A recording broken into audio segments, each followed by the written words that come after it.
been into fitness. I opened the windows, turned on loud salsa music, and began my workout. "Let's go somewhere, Mommy," Trina said when I returned to the bedroom. She hadn't moved from the spot where I'd left her. "Like where?"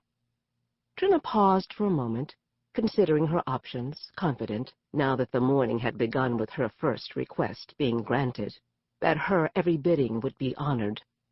"Let's go downtown and get some flowers." Her voice was childlike, with a smooth, unperturbed lilt, a tone that made her sound so vulnerable. This 8-year-old voice gave me reason to pause, to ponder. She hadn't sounded like that in a long time. Trina was incapable of moving fast in the morning. If prodded, she turned first irritable and then insufferable. I, on the other hand, dressed quickly, but then my uniform for Saturdays was easy. Sweats and sneakers, no makeup, no hairdo, totally unlike my fashion plate weekday attire.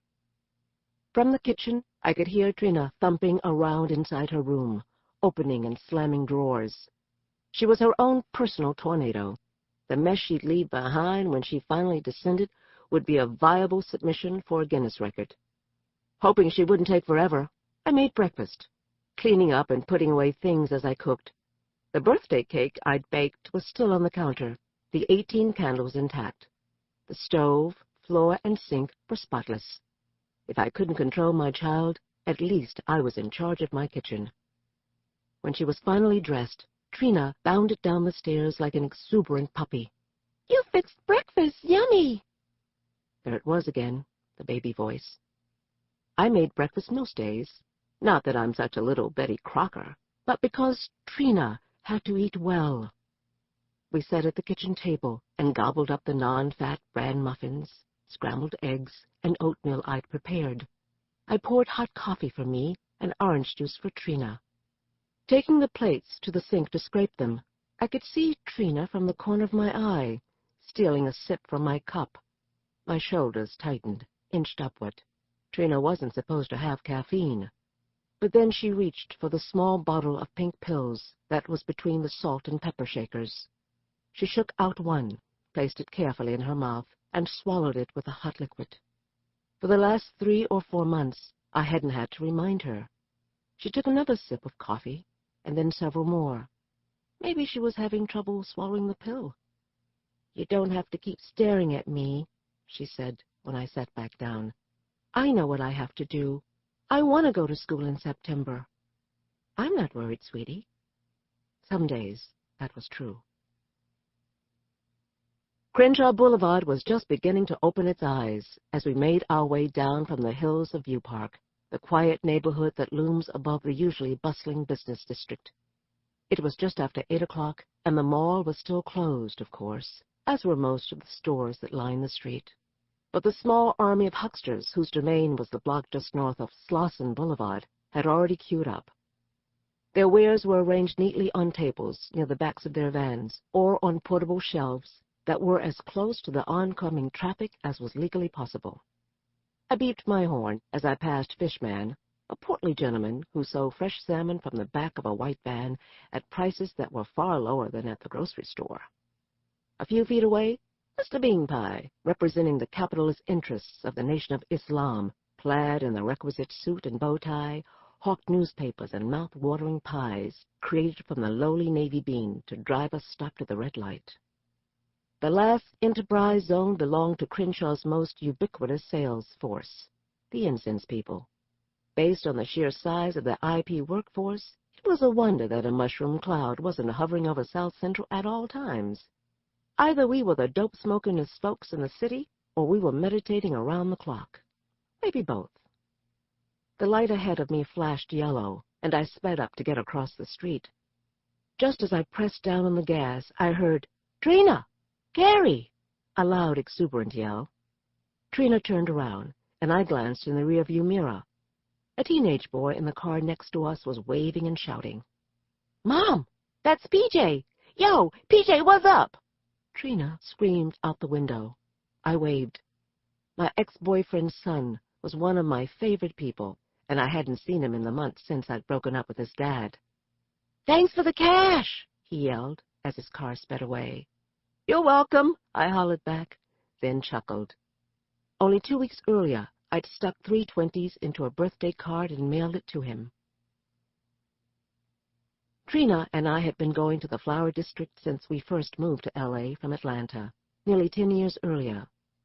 Located downtown, only blocks away from the huge Aquamarine Convention Center and the massive Staples Center, home court of the Los Angeles Lakers, the Flower Mart was part of a larger area that housed the city's garment, jewelry, and fabric districts. The flowers were the province of the Latinos, and there was as much Spanish as English, not to mention Spanglish, in the air as Trina and I meandered from florist to florist. Sellers were set up in adjacent stalls under one gigantic roof. Prices and quality varied, and years of experience as well as my Southern girl origins had taught me that it paid to compare. The birds of paradise caught my eye. They were huge and bright, and even though the same flowers dotted many of the lawns in my neighborhood, they didn't grow on mine. "How much?" I asked the stocky man, who had just wrapped up flowers for another customer. "They very beautiful now." "Yes, they are. How much? Quanto questo?" The florist whispered the amount. I counted. Soon we agreed on a number. "Wrap them up," I told him. "Aren't they pretty?" I said, turning to Trina. She was gone. Oh my God, oh my God, oh my God.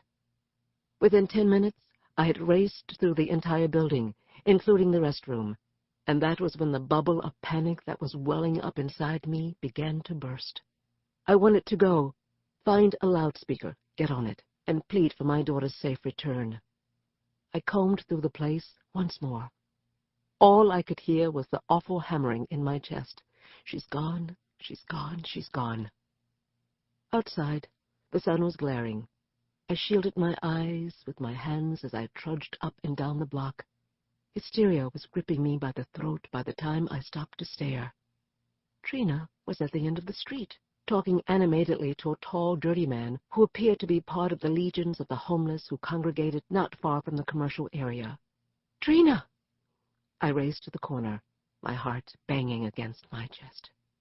"See you later," she said to the man, and shoved her hand inside her pocket. It was a movement that didn't register until later, when every detail mattered. "You shouldn't disappear like that," I said quietly as we walked back to the car. "I was worried." "You don't have to worry anymore. What were you and that man talking about?" She smiled. "Oh, nothing." I glanced at my watch, then quickened my pace.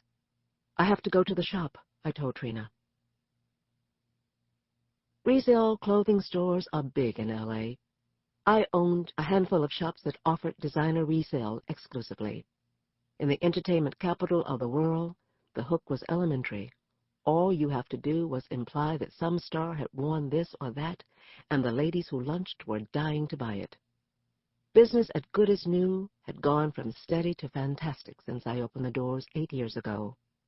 Saturday morning, and my place was packed. Made me feel good walking in the door. Shoppers were browsing. Cash register was cha-chinging away. Behind the drawn curtains, all the dressing rooms were full. Adriana, one of my 2 saleswomen, strolled casually between the showroom and the back, where people were stepping into this and stepping out of that. She was an innocent-looking young white woman with long brown hair and a willowy body. She had a sweet, helpful attitude. The customers loved her. Adriana rushed over and gave Trina a hug. "Hey, girl," she said. Her voice was whispery, baby girl soft. When she turned to me, her smile was a high beam dance that made me grin right back. Clothes had fascinated me since I was a little girl. Ma Missy, my grandmother, sewed for wealthy people. I remember one night watching her laying out a pattern on her table. The fabric was purple silk. She'd just begun to cut when the front door flew open with such fury it hit the wall. I smelled my mother before I saw her. The thick odor of bourbon ascended the stairs before she did. By the time she reached Ma Missy's sewing room, she was staggering. She collapsed on the floor in front of us, but not before she threw up, all over the purple silk. I cried when she wouldn't get up. Ma Missy left her there on the floor and threw away the soiled